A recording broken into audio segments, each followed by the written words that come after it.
Tujuan pendidikan menurut Ki Hajar Dewantara yaitu menuntun segala kodrat yang ada pada anak-anak, agar mereka dapat mencapai keselamatan dan kebahagiaan yang setinggi-tingginya, baik sebagai manusia maupun sebagai anggota masyarakat. Pendidik di sini hanya dapat menuntun tumbuh atau hidupnya kekuatan kodrat yang ada pada anak, agar dapat memperbaiki lakunya hidup dan tumbuhnya kekuatan kodrat anak. Salah satu dasar pemikiran Ki Hajar Dewantara yakni setiap diri anak itu unik dan memiliki bakat dan potensinya masing-masing. Masing-masing pribadi anak memiliki kekuatan dan keterbatasan. Maka dari itu, seorang pendidik berkewajiban untuk memastikan bahwa setiap anak mendapatkan kesempatan yang sama untuk belajar sesuai dengan cara yang terbaik sesuai dengan potensi dan kemampuan mereka. Dalam rangka mengaktualisasi pemikiran Ki Hajar Dewantara untuk memenuhi kebutuhan belajar murid yang beragam, Menteri Pendidikan, Kebudayaan dan Riset dan Teknologi Nadiem Makarim telah meluncurkan dan mengembangkan program Merdeka Belajar. Untuk mewujudkan Merdeka Belajar, salah satu pendekatan yang tepat untuk diimplementasikan adalah melalui pembelajaran berdiferensiasi. Pembelajaran berdiferensiasi mampu mengakomodasi dan memenuhi kebutuhan belajar murid yang beragam. Realita di lapangan menunjukkan bahwa murid belum mendapatkan pembelajaran yang sesuai dengan karakter, minat, dan potensinya.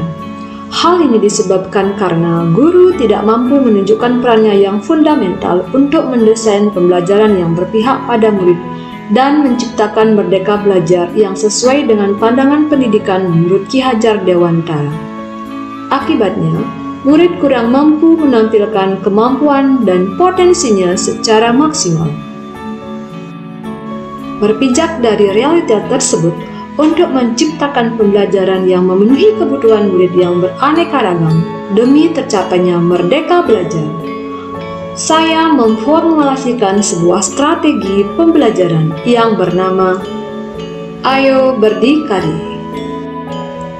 Strategi ini merupakan akronim dari Ayo, Yakinkan, dan Kobarkan semangat pembelajaran berdiferensiasi, kreatif, adaptif, dan reflektif.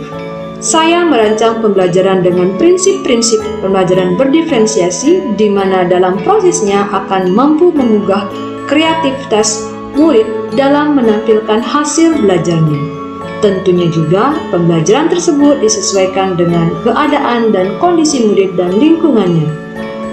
Pada akhirnya, di setiap akhir proses pembelajaran, guru dan murid akan saling memberikan umpan balik dan evaluasi terhadap kegiatan pembelajaran yang sudah berlangsung demi perbaikan kegiatan pembelajaran selanjutnya.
pembelajaran dari Ibu Wahyu. Proses pembelajarannya menyenangkan. Materi yang disajikan diantaranya berupa video pembelajaran hingga blog guru. Pembelajaran yang diberikan sesuai dengan kurikulum Merdeka, di mana dalam proses pembelajaran kita diajak untuk mengembangkan kreativitas dan inovasi siswa dalam kelompok maupun individu. Tentu saja sesuai dengan bakat dan minat kita sendiri, misalnya pembuatan tugas dalam bentuk proyek dan lain-lain. Dengan diberikannya tugas-tugas, latihan soal dan kuis cukup efektif dalam melatih pemahaman saya mengenai materi yang diberikan. Selain itu, ada juga umpan balik yang diberikan oleh Ibu Wahyu kepada siswa, sehingga di dalam proses pembelajaran, interaksi antara guru dengan siswa dapat berlangsung. Sekian dari saya, terima kasih. Beberapa metode tersebut dapat meningkatkan kreativitas siswa, bukan hanya di bidang akademik, non-akademik, tapi juga dapat meningkatkan kreativitas siswa dalam bidang teknologi.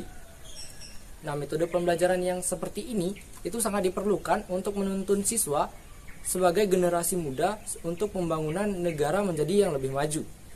Jadi, dalam pembelajaran ini, siswa bukan bosan, bukan mengantuk, tapi malah antusias untuk menjalani pembelajaran bahasa Inggris. Nah, namun pada saat penyampaian materi bukan hanya materi saja yang diberikan oleh Ibu Wahyu, namun Ibu Wahyu juga menyampaikan atau memberikan refleksi pendapat kita bagaimana cara beliau mengajar, kelebihannya apa, kekurangannya apa, dan bagaimana keluhan kita tentang materi-materi yang disampaikan oleh Ibu Wahyu.